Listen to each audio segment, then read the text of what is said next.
اور عظیم بابو کہہ رہے تھے کہ جلدی لوگوں کو سعادت نہیں ہوتی کہ اجمیر چلے جائیں۔ محترم حضرات، ابھی میں نے کچھ دن پہلے رفیع اللہ بھائی کو فون کیا تو پتا چلا وہ اجمیر تھے۔ ماشاءاللہ ہم ایک ایک تاریخ یاد کرتے ہیں، لوگوں کا دن یاد رکھتے ہیں۔ دیکھیے یہ تو مقدر کی بات ہے، دعائیں مانگنا برحق ہے، مانگنی چاہیے۔ مولا مجھے مکہ بھی دکھا دے، مدینہ بھی دکھا دے، لیکن کہنے کا مطلب یہ ارادے روز بنتے ہیں، ارادے ٹوٹ جاتے ہیں۔ وہی اجمیر جاتے ہیں جنہیں خواجہ بلاتے ہیں، وہی اجمیر جاتے ہیں جنہیں خواجہ بلاتے ہیں۔ اور الحمدللہ آج کی یہ بزم غوثیہ، بزم میلاد مصطفیٰ بنام سرکار غوث اعظم کے نام سے جشن غوث الورا منایا۔ کیا منا رہے ہیں؟ میرے غوث فرماتے ہیں جب تک میں چاہتا نہیں ہوں اس وقت تک کوئی میرا نام نہیں لے سکتا۔ سبحان اللہ۔ آپ فرماتے ہیں اس وقت تک میرا کوئی نام نہیں لے سکتا ہے،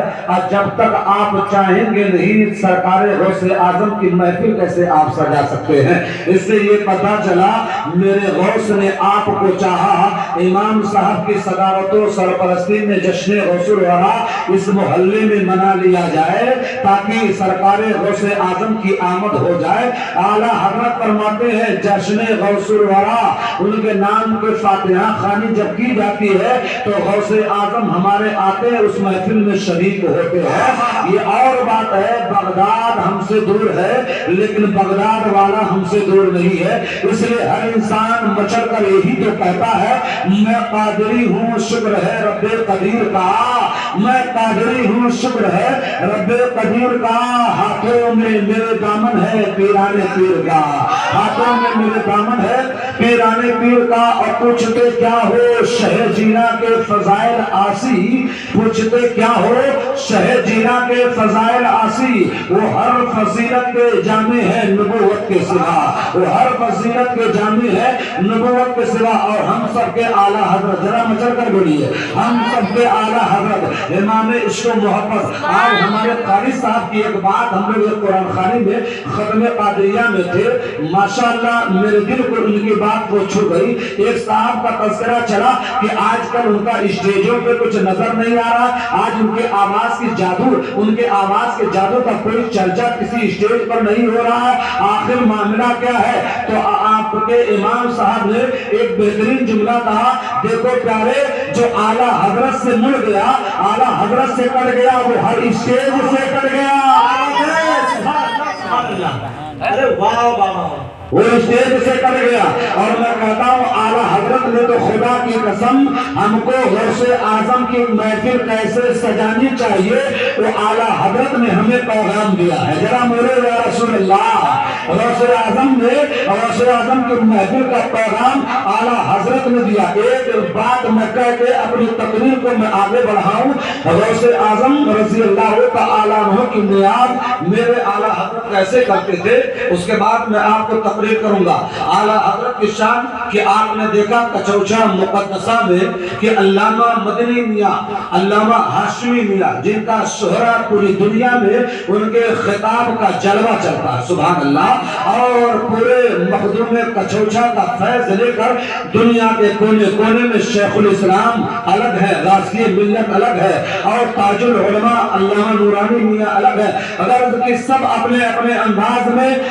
مسلک کا کام کر رہے ہیں، اسی میں آپ کے مدنی میاں کے والد بزرگوار جنہیں محدث اعظم ہند کہا جاتا ہے، کیا کہا جاتا ہے؟ جنہیں محدث اعظم ہند کہا جاتا ہے، ان کے نانا جان حضرت علامہ علی حسین اشرفی میاں رحمۃ اللہ علیہ جو کچھوچا کے اندر بھی ان کو اعلیٰ حضرت کہا جاتا ہے، اور ہم سب کے اعلیٰ حضرت علامہ علی حسین اشرفی میاں ایک ہی پیر کے ہاتھوں پہ ہاتھ دے کر بیعت حاصل کی ہے مہارانا مقدسہ سے۔ علامہ علی حسین اشرفی میاں جب ہندوستان ابھی آزاد نہیں ہوا تھا، اس وقت کی یہ بات ہے۔ علامہ علی حسین الشفیع میاں نے اپنے نواسے کے اوپر بڑی کرم نوازی کی، عالم دین بن گئے، عالم باعمر بن گئے، تو انہوں نے سوچا لاؤ اب اپنے بیٹے اپنے نواسے کو کسی بڑے مفتی کے خدمت میں رکھ دیا جائے تاکہ میرا نواسا اپنے وقت کا مفتی ہو جائے، اپنے وقت کا مفتی ہو جائے۔ محترم ذرا بات ذہن میں رکھیے گا۔ اور اس کے بعد بر صغیر کے اندر اس وقت جب بٹوارا نہیں ہوا تھا تو شری لنکا ہو، پاکستان ہو یا تو بنگلہ دیش ہو، یہ سب پورے ہندوستان کے اندر آتے تھے۔ انہوں نے جب سروے کیا پورے عجم کے اندر، ایشیا کے اندر، تو ان کی نگاہ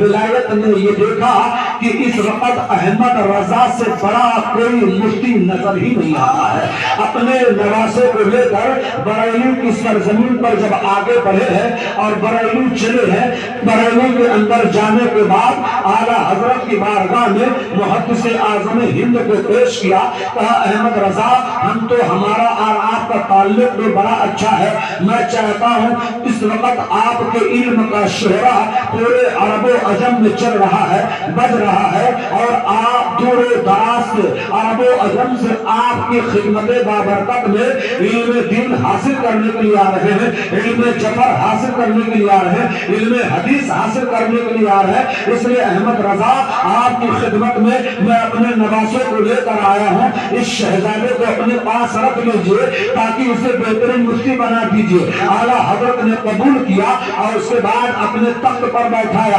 علامہ علی حسین الشفیع میاں کو بھی اور حضرت محدث اعظم ہند کو، کیونکہ اعلیٰ حضرت ان کو شہزادے ہی کہہ کے پکارتے تھے۔ جب اپنے تخت پر بیٹھایا اور اس کے بعد اس زمانے میں 12 آنا یا 4 آنا یا 2 آنا آپ نے ایک خادم کو دیا، کہا جاؤ بتاشا لے کر آؤ، بتاشا لے کر آئے، لانے کے بعد فاتحہ آپ نے غوث اعظم کے نام سے دیا، اور نام سے دینے کے بعد اور اس کے بعد اور ان کے حق میں اعلیٰ حضرت کے طریقہ کار یہ تھا جب کوئی عالم یا کوئی شہزادہ آل رسول آ جاتا تو ان کو علم دین سے مالا مال کرنے سے پہلے سرکار غوث اعظم کے نیاز کر کے تبرک بانٹتے تب جا کے پڑھاتے۔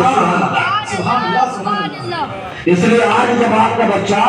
امام صاحب کے بعد سورۃ فاتحہ پڑھنے یا قاعدہ پڑھنے، مدنی قاعدہ پڑھنے یا تو پہلا پارہ شروع کرتا تو آپ سب سے پہلے کیا کرتے ہیں؟ تھوڑی سی مٹھائی، خورما، بتاشا، جلیبی جو بھی ہوتا ہے اور کچھ ہدیہ تحائف دیتے امام صاحب کو جاؤ دے دینا اور فاتحہ غوث پاک کے بڑے پیر کے نام سے پڑھا دینا۔ یہ اعلیٰ حضرت نے قائم فرمایا ہے عزیزان محترم۔ اور اس کے بعد اعلیٰ حضرت نے فاتحہ دلایا، دلانے کے بعد کیا کیا؟ کہا بات ہو جو اتفاق ایسا ہوا بانٹتے بانٹتے ایک بتاشے کا چور زمین پر گر گیا، زمین پر گر گیا تو میرے اعلیٰ حضرت کا عشق دیکھو، میرے اعلیٰ حضرت اپنے تخت پر سے اترے، اترنے کے بعد اس چور کے پاس گئے، جانے کے بعد اپنے پاؤں کو زمین پر، اپنے گھٹنے کو زمین پر رکھا اور اپنے دونوں ہاتھوں کو زمین پہ رکھا اور رکھنے کے بعد اپنے سر کو نیچے